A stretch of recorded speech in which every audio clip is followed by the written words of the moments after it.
ক্যান্সারের শেষ পর্যায়ে থাকা এক রোগীকে দেখে ডাক্তার হঠাৎ থেমে গেলেন, কারণ সেই রোগীটি ছিল তার নিজের মেয়ে ইউয়ান। ঘটনাটি শুরু হয়েছিল ১.৫ সপ্তাহ আগে।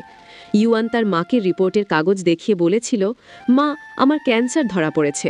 কিন্তু তার মা, যিনি নিজে একজন নামকরা ক্যান্সার বিশেষজ্ঞ, তিনি মেয়ের কথা বিশ্বাসই করলেন না। তিনি বললেন, তুমি আমাকে বোকা বানানোর জন্য ভুয়া রিপোর্ট বানিয়ে নিয়ে এসেছো, এটা অসম্ভব। তিনি রাগের মাথায় রিপোর্টটি ছিঁড়ে ফেললেন এবং তার প্রিয় পালিত মেয়ে শাওলংকে নিয়ে বাইরে ঘুরতে চলে গেলেন। পরদিন স্কুল থেকেও শিক্ষক তার মাকে ফোন করেছিলেন। শিক্ষক বলেছিলেন ইউয়ানের অবস্থা খুবই খারাপ, কিন্তু মা সেটাকেও গুরুত্ব দিলেন না।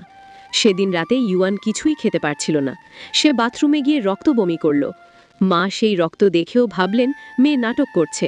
মেয়েটি বারবার কিছু বলতে চাইলেও মা তাকে ধমক দিয়ে বললেন, নাটক বাদ দিয়ে খাবারটা খেয়ে নাও, জানো কত কষ্ট করে খাবার জোগাড় করতে হয়। ইউয়ান যখন খেতে শুরু করলো, মা যাওয়ার আগে আরও নিষ্ঠুরভাবে বলে গেলেন, মরতে চাইলে তাড়াতাড়ি মরে যাও, আমাকে আর বিরক্ত করো না। এরপর ইউয়ান বুকে প্রচণ্ড ব্যথা নিয়ে একাই হাসপাতালে ভর্তি হলো। তার জরুরি চিকিৎসার প্রয়োজন ছিল, কিন্তু মায়ের স্বাক্ষর ছাড়া কিছুই করা সম্ভব ছিল না। ডাক্তাররা বারবার তার মাকে খুঁজে বের করার চেষ্টা করলেন, কিন্তু মা তখনও বিশ্বাস করছিলেন না।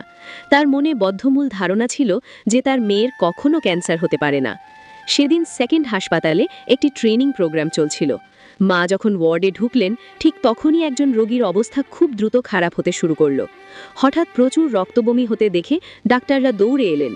মা কাছে গিয়ে স্তম্ভিত হয়ে দেখলেন, যাকে বাঁচানোর জন্য সবাই লড়ছে সেই মুমূর্ষু মেয়েটি আর কেউ নয়, তার নিজের মেয়ে ইউয়ান।